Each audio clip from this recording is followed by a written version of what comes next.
Good evening, ladies and gentlemen of YouTube, audio nerds, producers, guitarists, bedroom enthusiasts. Excuse me, now we've got that out of the way. I wanted to talk to you today about a new free drum kit that I've come across. A lot of the time, it's time for a Magic Golden Glory, it's beer time. A lot of the demos that I come across are fairly poor sounding, usually because the drums, programmed drums, and they're kind of weak, and God knows where these people are getting these sounds from, and they just sound awful. So I've come across Power Drum Kit, which is at powerdrumkit.com, and we're going to look through it today and do a basic kind of drum mix with it and get them to sound fantastic. And I'm going to use the Slate mix stuff for this, which is $19.99 a month. You don't have to use this. You can use basic plugins to do exactly the same. Stop rocking. And the Power Drum Kit itself is completely free. No cracking, no bothering. You just get it. So let's look at that. Cheers.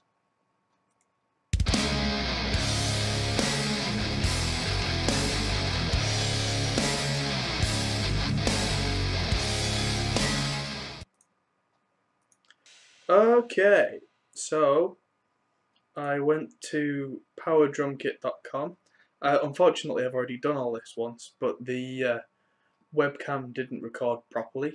It had the crappy audio, which people complained last time. I can't hear it. I can't. Fine. Let's do all this again. And yeah, so the drum kit from powerdrumkit.com has a little demo here, which is kind of rubbish, and it's downloadable from the download free thing. You don't even have to sign in. You just go to OS or OS X Windows. There's 2-bit, 64-bit. You should know what kind of Windows you have. If you don't, look it up. Get it downloaded. It's only about 80 megabytes, so it's not going to kill you, even in, I don't know, some crazy backwater. Hey, if you've got enough bandwidth to be watching this video, you've got enough bandwidth to be downloading this drum kit. How's that? Now you get it downloaded, you copy everything into your VST plugins folder, wherever that may be. If you're not sure, again, get that googled. And you just drop it all in. You'll turn on something like Reverb, which is what I use, or Cubase, Pro Tools, whatever. And you'll pull it up and go Power Drum Kit, and it'll ask you for your activation. Activation? I thought this was free. But it is. You just go back to the website, to that page where it says activation, put your number in, generate, gives you a number, you put it in, and that's it. You are done. And it sounds like this.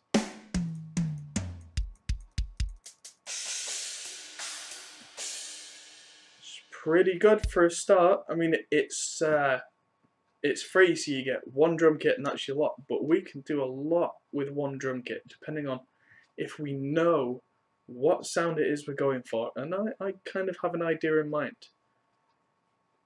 Now, these toms are pretty weak. The kick's got that beach ball thing going on, which I kind of like, but it's quite malleable. You can change it into something else. The snare has a lot of room on it, which is great. The hats, meh. The cymbals sound kind of pre-EQ'd already. The ride's got a little more going on than I would like, but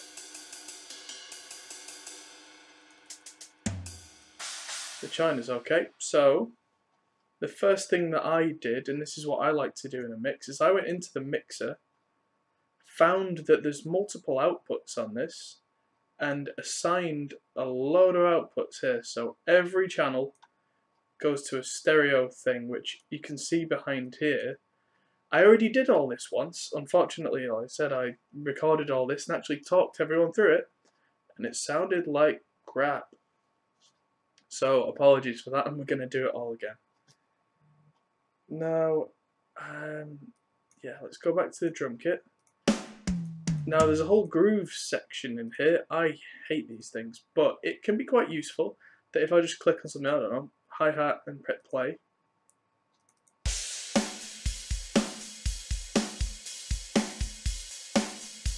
Sounds nice and inoffensive. So what I did is I dragged a 3-bar thing. 3 bars? Why 3?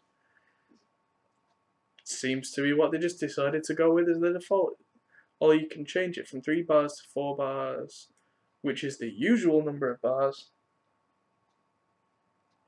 or any other crazy variant, and they all work fine. Okay, so I dropped one in, I played with it a little so that I got 1 bar with a crash, then hi-hat, then crash in China, then crash, and that kind of float-on thing going on.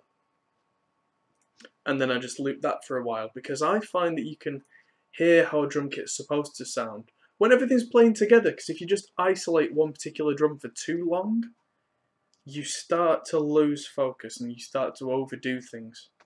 So first thing that I like to do, and this is entirely kind of window dressing, this is nice but not necessary, is I've got the Slate virtual tape machine on every channel, and I have all my channels going through a folder, which if you're in Pro Tools you might send them through a bus, so that everything's going through one output which I can process as the drums, and I can also separately edit and process things as I would with a giant mixing desk and everything has its own fader. It would still then go through group number 1 on that giant fader all the way over there, and on the input for that, the tape machine wouldn't be an input. That would be silly.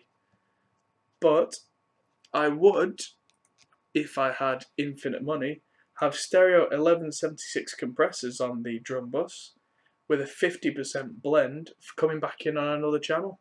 So that, from this,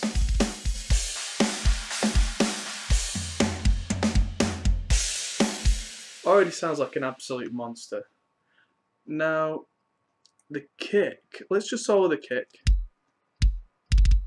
That sounds pretty good, but it's got that beach ball thing going on. So in the context of the mix, let's turn on mix rack. So the virtual mix bus, don't worry about that. Again, that's extra little, like 1%. That's candy, as it were. That's not what I would call necessary. That's the extra kind of analog sweetness, niceness that I like to play with to get me that extra, so don't worry about that. The EQ, however, this is important. So around 200 Hz-ish, I'm boosting a few dB. I'm cutting everything below 35, well, it looks at 35 Hz, just because speakers can't handle it. It doesn't add anything.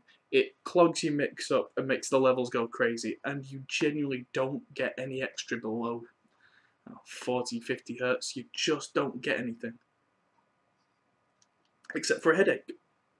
So more importantly, for the kind of rocky, metal-y thing, I wanted to add a little high end with this dialed all the way back to 4K, so that everything above 4K just has a little lift. So that, let's just reset these for a second so you can hear that. So it's quite woolly, and then I just add in too much of this slap just to give you an idea, and then dial it back. Let's go through, yeah. So just dial it back so it's just adding a little bit of presence to that click. Now the yellow stuff here is the high mids, and what I do with this is the same. I really go overboard with it, and then I use the frequency sweep to find where it is that I'm doing the most good. So I know I want to add more click. The question is not where is that clickiness. The question is, where do I not have enough of that click? So that's why I always sweep around, and I never just go off memory of, oh, 4K's click, 5K's click. Because I've seen some guys do that, and then they wonder why they get it wrong, because it depends on your source material. Because some kicks are already naturally quite clicky, say if you've got a beta pad and a hard plastic beater, say a credit card on the kick or something, if you add a little click with that, you might add a tiny little bit, and suddenly it's like, whoa. Whereas with this, it doesn't have so much, so I have to go and find it.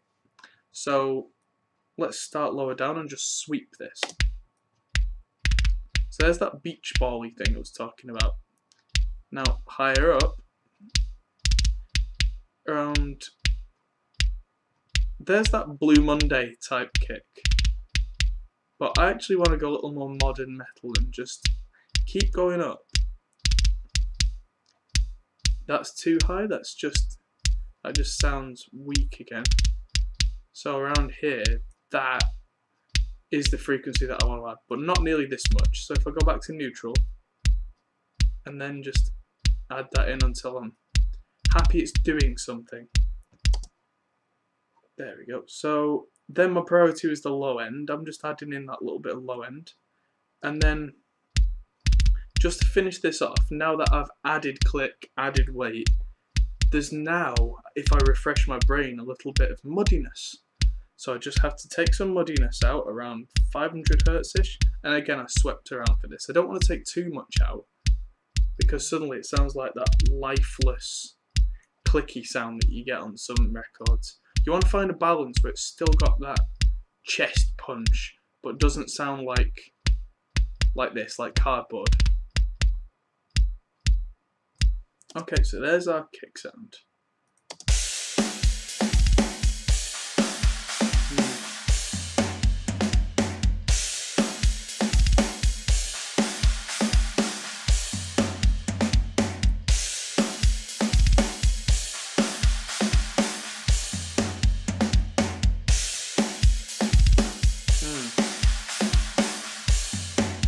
There we go. Sometimes the best thing to do with a kick drum, if it's got too much kind of wool and it already had that punch but it's not coming through, don't try and boost the low end too much.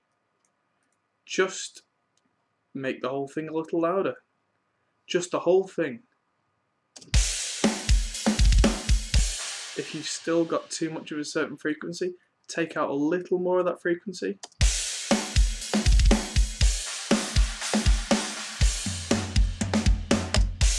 Okay, so onto the snare. So that 1176 trick that I did with the whole mix, where you parallel EQ it, so I've done that again. And what's interesting is that seems a little quieter than before, the snare. Although it is more punchy, promise you, it's just taken some of the level down. Now what I want to do is make up for that in the EQ section. So around 100 Hz, 110, I've just added a few dB, and right at the top with the Neve EQ, I've added in quite a bit of high end here, just to give the snare that breathing air type thing. And there's a 50 Hz cut just to make sure there's no on the bottom end, and a few dB of just push on the drive just to bring that level back. And that should now, oh,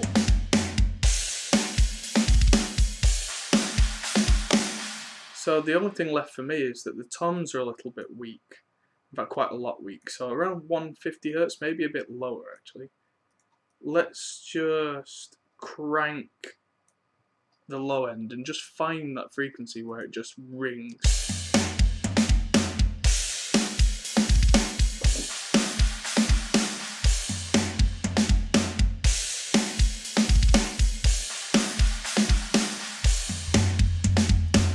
Oh, there it is.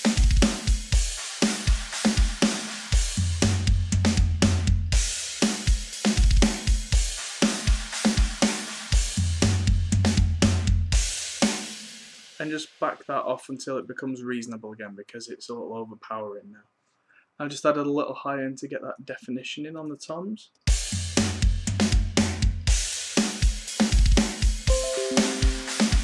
Yeah, go away. Right, last thing is I have these Bricasti reverbs that I've found, which you can get in the donationware, so you can just pop $5 in for this guy. If you just Google Bricasti M7 reverb, they're free again. Everybody likes free. And what you can do with these is load them into Reaper's Reverb, Logic Space Designer, any infrared impulse response loading program, and then just send a little bit of the snare to it. In this case I've sent quite a lot because it's got minus 80 dB gain on here, just to make sure that they don't clip. I mean, you can see it's going bright red here. So this is the room EQ on the snare, which together with the snare just really gives it a big boom. Now I had to add an EQ on at the end just to take the low end out of that, just to make sure it wasn't interfering and muddying the mix up. But that, ladies and gentlemen, is that.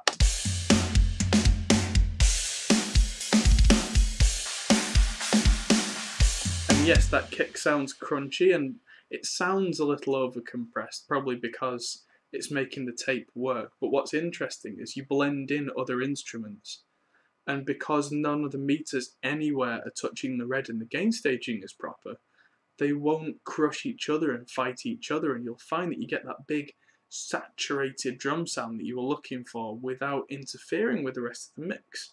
And it really is a fine art getting that kind of crunchy tone that I like without all your meters being overloaded and without that being a detriment to the mix. But when you find that balance, it's absolute gold. Now, ladies and gentlemen, the Power drum kit, one more time. Round of applause. For absolutely no money, this is... I mean, that snare, that's... I could use that. And I will be using that on demos that I make. Because why not? I've just made a preset for it. So yeah, I'm going to leave that Reaper project file in the description below so you can download it from my Dropbox. Thanks for watching. If you found this useful, give us a like and subscribe to the channel. It's always appreciated. Tell other people about this video and get them using the Power drum kit. Thanks for watching. Keep an eye out for any of my other videos. I'm Adam Pohl. I've only had one of these, I swear. I'm Adam Steele for the Hot Pole Studios. Thanks for watching.